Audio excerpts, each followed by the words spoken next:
Assalamualaikum warahmatullahi wabarakatuh. Perkenalkan, nama saya Fathur Rahman SPD, Guru SMP Negeri 1 Madiun.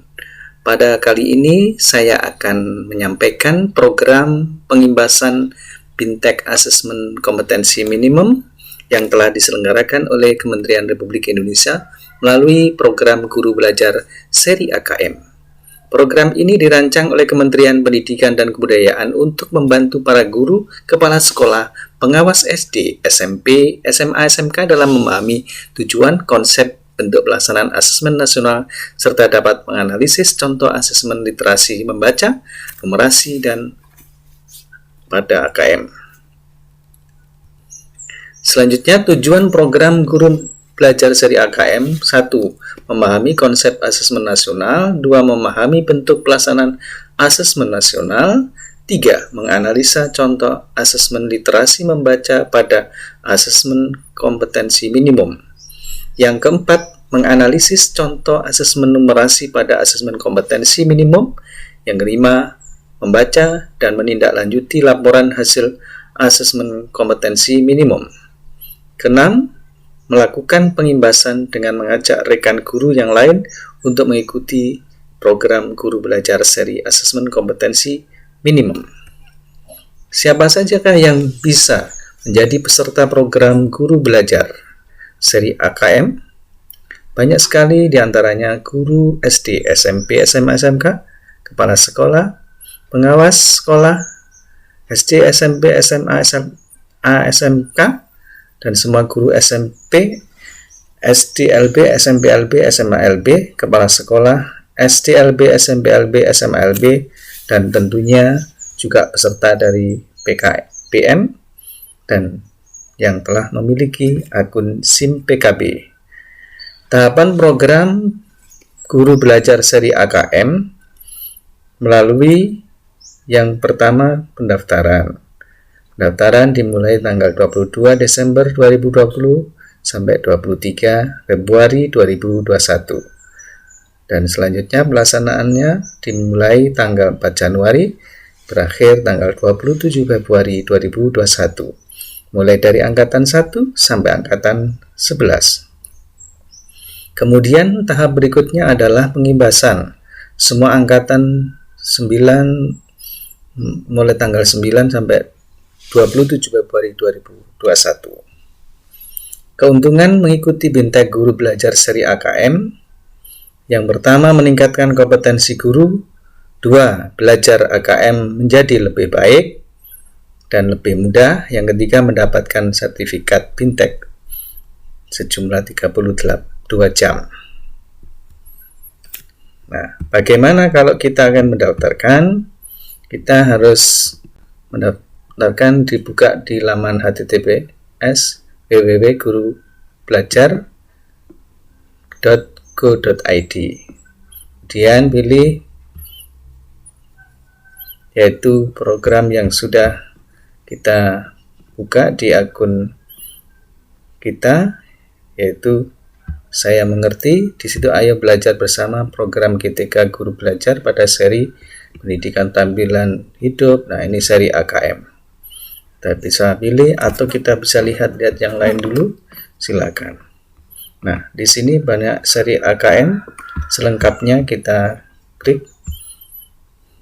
Kemudian muncul kita mulai belajar. Nah, kita bisa melihat sebelum mulai belajar di sini ada banyak sekali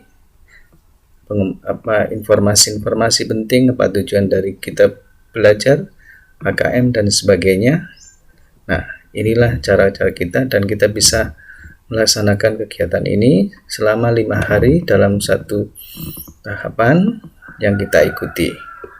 Nah, kalau kita memulai, klik mulai belajar. Di situ kita sudah bisa mengklik pada, kita pilih yang asesmen kompetensi selengkapnya. Nah, karena kita sudah mengikuti, berarti karena saya sudah mengikuti, maka program berikutnya adalah pengimbasan, dan kita bisa masukkan program pengimbasan pada program ini. Untuk selanjutnya kita bisa mempelajari AKM karena tanggal 27 terakhir dan hari ini adalah hari terakhir, kita bisa belajar bersama-sama bagaimana latar belakang dan kebijakan dari asesmen kompetensi tersebut kita pelajari. Yang pertama, asesmen nasional itu diluncurkan oleh kebijakan pemerintah karena hasil PISA membuktikan kemampuan belajar siswa pada pendidikan dasar dan menengah kurang memadai. Skor PISA Indonesia stagnan kurun waktu 10-15 tahun terakhir, sehingga Indonesia menjadi salah satu negara yang konsisten dengan peringkat hasil PISA yang terendah. Asesmen nasional dilakukan untuk meningkatkan mutu pendidikan agar siswa memiliki kompetensi dan kecakapan hidup abad 21. Bagaimana untuk mengetahui anak itu memiliki kompetensi? Apa saja kompetensinya? Yang diperlukan adalah kecakapan hidup abad 21 dan profil pelajar Pancasila. Untuk mengetahui anak tersebut atau siswa tersebut memiliki kompetensi, diukur menggunakan asesmen nasional. Asesmen nasional berupa yang pertama adalah AKM atau asesmen kompetensi minimal. Yang kedua adalah survei karakter. Yang ketiga adalah survei lingkungan belajar. Apa saja kecakapan hidup abad 21 yang harus dimiliki oleh siswa?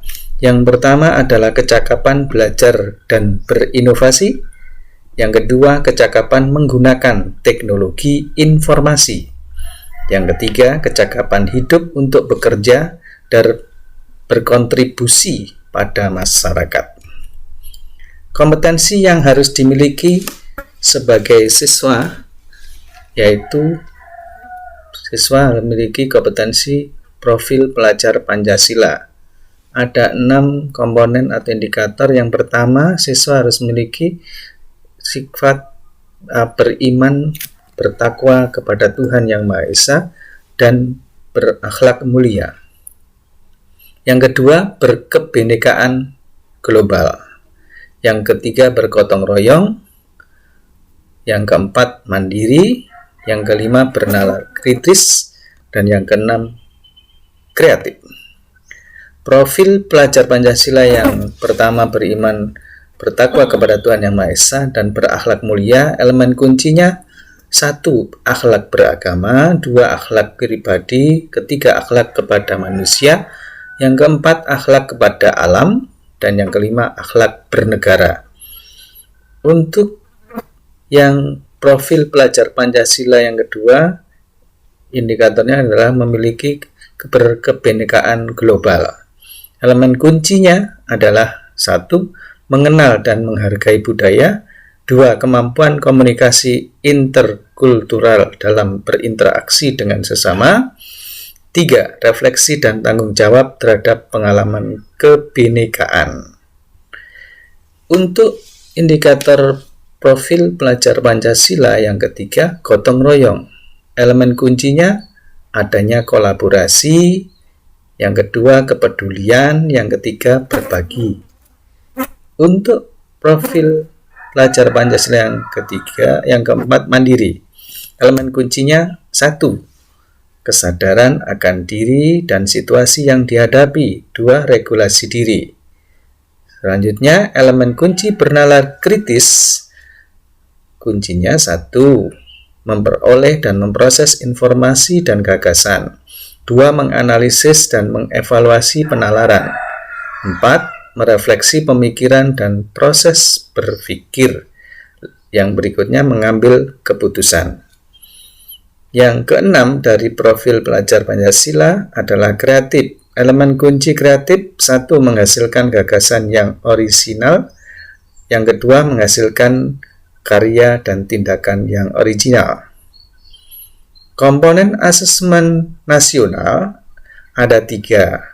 Yang pertama, asesmen kompetensi minimum atau AKM yang mengukur kompetensi mendasar literasi membaca dan numerasi siswa. Sedangkan yang kedua, survei karakter yang menitik beratkan yang diukur adalah sikap, nilai, keyakinan, dan kebiasaan yang mencerminkan karakter siswa. Komponen asesmen nasional yang ketiga adalah survei lingkungan belajar yang mengukur kualitas berbagai aspek input dan proses belajar mengajar di kelas maupun di tingkat sekolah. Manfaatnya asesmen nasional ada 3, sebagai potret kualitas pembelajaran, yang kedua sebagai umpan balik peningkatan kualitas, yang ketiga sebagai dasar untuk penyusunan program. Nah, kita bandingkan antara asesmen nasional dan ujian nasional. Ditinjau dari tujuan pelaksanaannya, asesmen nasional untuk mengevaluasi mutu terkait sistem satuan pendidikan, sedangkan ujian nasional untuk mengevaluasi capaian hasil belajar murid secara individu.